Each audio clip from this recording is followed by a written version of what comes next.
I booked some plane tickets and it put me in hospital. My name's Jake and I've got ulcerative colitis. What happened, right, was my cousin was getting married and he invited me, so I said yes. And then I kind of forgot about it for ages. You know, I just put it to the back of my mind because it was months and months away. And then suddenly it wasn't months away. So I was like, I've got to book these plane tickets. I just got so stressed out about it and I booked it all and I booked the hotel and it was really freaking me out because it cost so much money. My girlfriend was really stressed out at the time. She had something wrong with her. So she was like really stressed out. So I was getting stressed out, she was getting stressed out. And then we sort of like, everyone made us more stressed out. And then once I'd booked everything, she was crying, which made me really stressed out. So I was shaking with stress, and then she was really upset. And we booked this thing, and I was like, this isn't how you're supposed to feel after booking a holiday. A week passed. So this is where things get a bit graphic.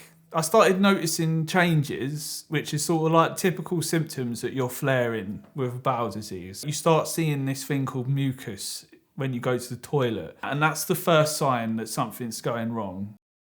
Sometimes you can sort of forget that you've got a bowel disease and you think, I just got to go to the toilet loads, I must have just like a bug or something. But then you start going and you get pain and you realise this isn't just nothing, it's your bowel disease. So my first line of defence for that is you get this foam and you shove it up your arse. So one of the medicines you get prescribed is mesalazine. I got this version, you put up your bum basically. And that just goes straight to where like the inflammation is. So that's what I started using. And that didn't help. So then my second line of defence is the same sort of thing, but it's a steroid called prednisolone. Compared to taking the oral version of that drug, you get like no side effects. I started taking that. Nothing changed. I was taking these meds and just nothing changed and it just progressed. So as things progress, you start noticing blood in your stool. So when you go to the bathroom, and then it just becomes more and more bloody, basically. This isn't something that I'm a stranger to, but you never really get used to it. You see the blood and it's always sort of depressing. I email my specialist, which is always what I do all the time. That's how I get the meds. I email the specialist and I say what's going on. I say the things I've noticed. But things just kept getting worse. There's just more and more blood. You're not sure what to eat anymore because you go into the toilet so much. And it feels horrible when you go to the toilet. Like it genuinely felt like awful. Every time I go to the bathroom, it'd be like trauma. I come out and I just feel like I've been abused by myself in the bathroom. I'd be trying to hold off going to the bathroom because it's like I don't want to experience that again. That's sort of partly where the weight loss comes in because I start eating less. You know, I started not eating much at all really because you don't want to go to the bathroom and you don't even feel that hungry when you feel so bad. So usually like when I flare, I'd carry on doing weightlifting. Like that's something I do quite often. I'll do weightlifting and usually, you know, I've lost weight with flares in the past, but this time it's like I felt so rough inside, I couldn't keep weightlifting. So I had to stop doing that. So when I was losing all that weight, I did lose muscle as well, which I'm still working on rebuilding now, months later. I got this picture of me just before, this was like the day before I went to hospital. I was weighing 71 kilos and I usually weigh 78 to 80. So I'd lost a lot of weight and I looked like I was ready to go on a stage, in my opinion. It got to a point when I was so messed up mentally with it all that I called the non-emergency line, which in the UK, it's like you're not calling the ambulance, but you need some help now.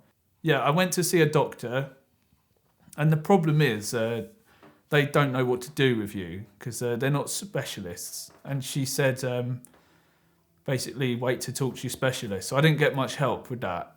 You know, I started having that feeling like, oh, this is like too much, like I'm dying basically. Like every time I go to the bathroom, the bowl is completely red with blood. I was in contact with my specialist. During this time, she'd prescribed to me the oral version of the steroids, which I've always tried to avoid because they've got loads of side effects. So I'm feeling really bad, and now I'm starting taking these steroids, which are supposed to help reduce inflammation, and they weren't helping basically, and they stop you from getting any sleep. So I get really sleep deprived every night. I can't sleep. You wake up after like an hour. I was just getting so tired, and I felt awful basically.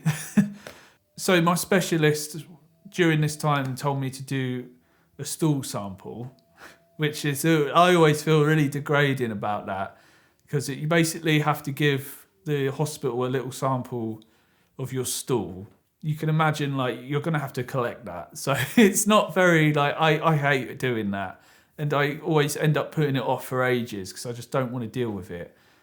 You have this little like, almost like a test tube you put it in, and it was just like just blood basically. It just looked like a blood test. I gave like this horrible sample to the hospital, and I felt really sort of like horrible about doing it. What they're doing is they're testing your inflammation levels that's in your stool basically. On their system, it goes up to like 1,800. I don't know what that means, but that's the top of the chart.